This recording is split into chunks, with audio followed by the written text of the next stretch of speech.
Bonjour à tous et bienvenue pour ce nouveau tuto. Je tenais à vous remercier pour tous vos commentaires et vos votes, hein, c'est très motivant. Ça fait un petit moment que j'ai rien posté, mais bon là voilà, je reviens avec encore un mini tuto je pense qu'il va durer 10 minutes pour un noir et blanc. Un portrait que vous auriez pris avec votre appareil photo numérique, votre téléphone portable, enfin peu importe. Donc voilà, on ouvre le JPEG directement dans Photoshop et on va le dupliquer, CTRL-J, pour garder une image de référence pour pouvoir comparer notre travail à la fin. Donc sur ce nouveau calque, je vais aller dans Images, Réglages. Alors on aura le choix entre désaturation ou courbe de transfert de dégradé. C'est vous qui voyez. Moi je pars sur une courbe de transfert de dégradé. Je trouve que les noirs sont... Je sais pas, il y a une petite différence, vous verrez ici chez vous. Tac, et je vérifie bien que j'ai mon dégradé du noir vers le bas. Ok. Ensuite, je vais essayer de récupérer un peu plus de contraste. Donc je vais dupliquer mon calque, CTRL-J, et je le passe en lumière tamisée. Voilà. Avant, après. C'est un petit peu too much. On va baisser l'opacité. Voilà. Donc là, vous voyez, on a un noir et blanc. Mais bon, même si on a augmenté un petit peu le contraste, ça reste quand même une image assez plate. Ça manque un petit peu de profondeur au niveau du visage. Alors, je vais vous proposer une petite technique qui consiste à peindre avec du contraste. Alors, ça paraît un petit peu bizarre comme ça, mais bon, suivez-moi, vous allez voir. On va créer un calque gris.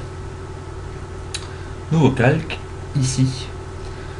Et ici, vous voyez, cette petite boîte là, elle est grisée, je peux pas cliquer, mais si je passe en mode tamisé, je peux la cocher pour qu'elle soit remplie d'une couleur neutre à 50% de gris. Vous avez ici votre nouveau calque gris. À quoi ça sert? Alors le calque gris, vous ne le voyez pas ici. Si je passe en normal, là vous voyez, c'est un calque gris, tout ce qu'il y a de plus normal. Je le passe en lumière tamisée. L'avantage qu'il y a avec ce calque gris, c'est que je vais pouvoir apporter des modifications à mon image sans toucher les pixels de mon image. Je vais donc travailler sur les pixels de ce calque gris. Alors quand je vous disais peindre avec du contraste, je vais venir prendre l'outil densité, ici.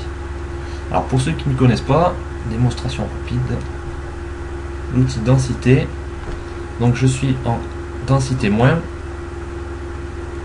le densité moins éclairci, là vous voyez j'éclaircis mon gris, et l'outil densité plus, lui, assombrit.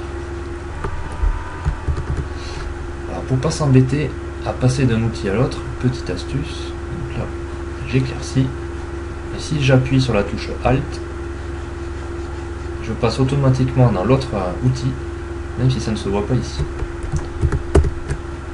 Allez, c'est parti, je passe donc en mode lumière tamisée.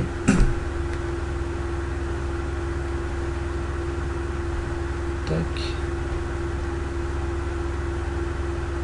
Et ce qu'on va faire, on va augmenter le contraste de notre photo, mais par zone, avec notre pinceau. Donc je prends densité, et je vais venir, donc là vous vous rappelez en densité moins, j'éclaircis, donc je vais venir éclaircir mes zones qui sont déjà claires.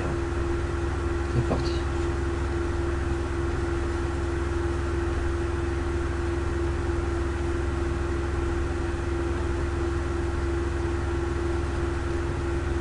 Ça va me donner un petit peu plus d'épaisseur, de dimension, de plus de profondeur.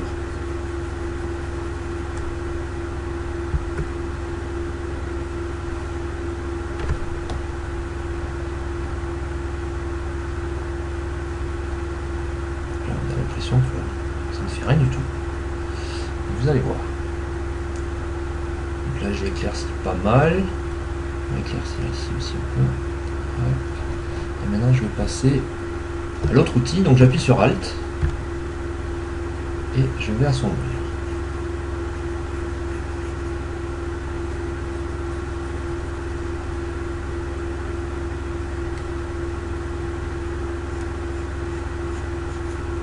voit un petit peu plus le petit assombri là.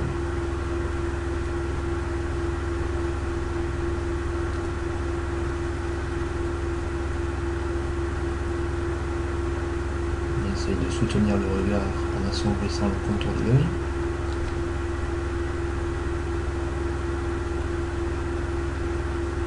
Voilà, vous voyez, très rapide, hein. On va pas y passer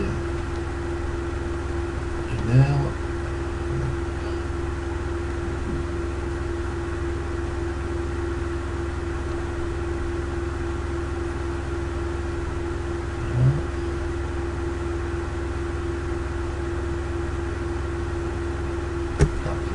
Rapidement, avant, après, avant, après. Là, vous voyez quand même qu'on fait quelque chose. Allez, on continue.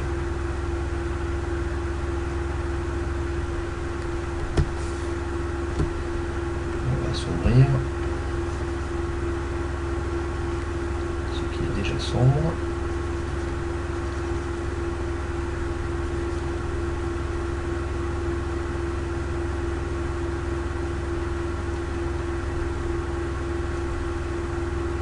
À chaque fois, vous voyez ce rond rouge là qui apparaît, je règle mon diamètre en fait, hein, tout simplement.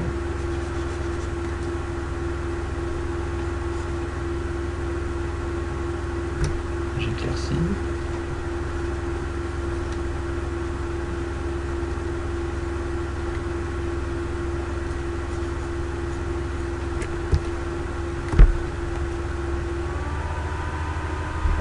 Il fait chaud, l'ordinateur illumine. Désolé pour le bruit dans le micro, hein. J'ai pas un micro de compète, mais bon. Voilà. Ah, on n'oublie pas les cheveux évidemment.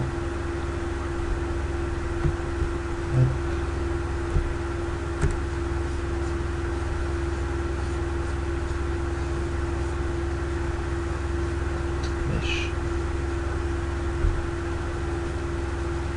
Vous avez compris, hein, j'assombris ce qui est sombre et j'éclaircis ce qui est clair. Voilà, j'aime bien assombrir ici aussi. Hop.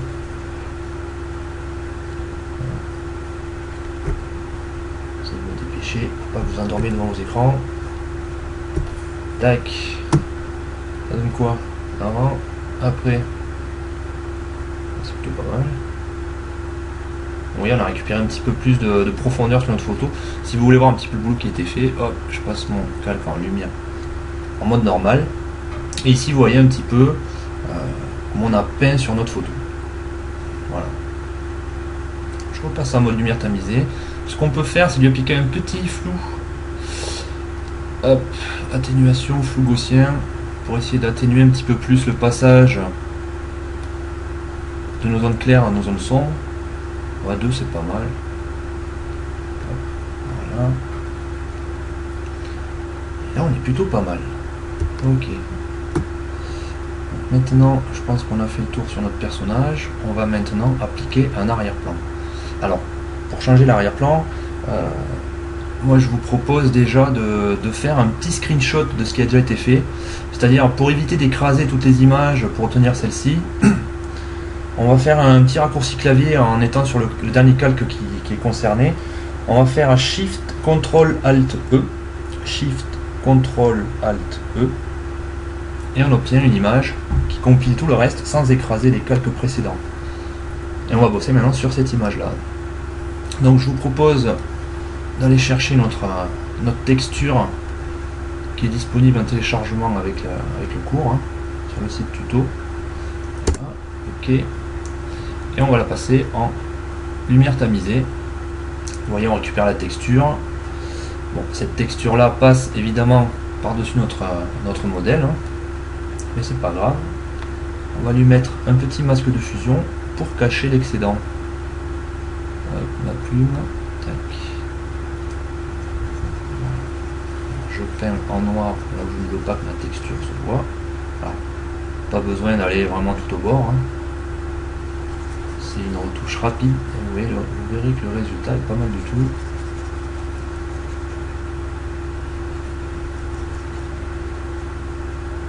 Voilà. pour voir si j'ai rien oublié, j'enfonce la touche Alt et je viens cliquer sur mon masque ici. C'est plutôt pas mal. Voilà, j'ai pas trop oublié. Je rappuie sur Alt et mon calque. Voilà. Et si je zoome ici, vous pouvez voir qu'on n'a rien perdu. On a tous nos poils. Ici, si vous voulez peaufiner un peu plus, vous pouvez venir jusqu'au bord. Voilà. Voilà. Tous les petits cheveux sont là. On n'a rien perdu. Après, vous pouvez voilà, venir peaufiner un petit peu plus. Tac. Voilà. Vous voyez les modes de fusion pour les changements d'arrière-plan, c'est vraiment pas mal. Alors évidemment, pour une photo qui est shootée sur un fond uni, je dirais, donc une porte, un mur, peu importe. Ici, ça me dérange un petit peu, donc on va l'enlever. Je vais dans mes outils de retouche, on va prendre l'outil pièce pour entourer notre truc. Ah, ça marche pas. Alors, pareil, on va faire Shift, Ctrl, Alt, E pour refaire un nouveau calque. Et maintenant, voilà, je peux enlever le petit défaut. C'est plutôt pas mal. On en est au niveau des détails. C'est pas très net. Alors, dernière petite retouche, filtre, divers, passe-haut. Voilà, un 6.6. Alors vous voyez, il faut que, en fait, on voit bien les contours de notre personnage. Voilà, c'est déjà pas mal, 4.5, ok. Et je le passe en lumière tamisée. Là, vous allez voir tout de suite la différence de netteté sur notre photo. Ça, c'est sans le passe-haut et avec le passe-haut. Voilà. On a récupéré notre petit truc ici. Je refais un petit Shift, Ctrl, Alt, E. Hop. Et voilà. N'hésitez pas à refaire un petit screenshot de fin pour vraiment peaufiner tous les petits détails qui vous manquent. Écoutez, moi je trouve ça plutôt pas mal. Si j'appuie sur Alt et sur l'œil de mon premier calque, je vais pouvoir voir d'où on part. Ici je rappuie, on voit le avant, après. Je trouve que ça en est pas mal sorti. Écoutez, je vous remercie d'avoir suivi ce nouveau tuto. Je vous dis à très bientôt pour encore de nouvelles astuces.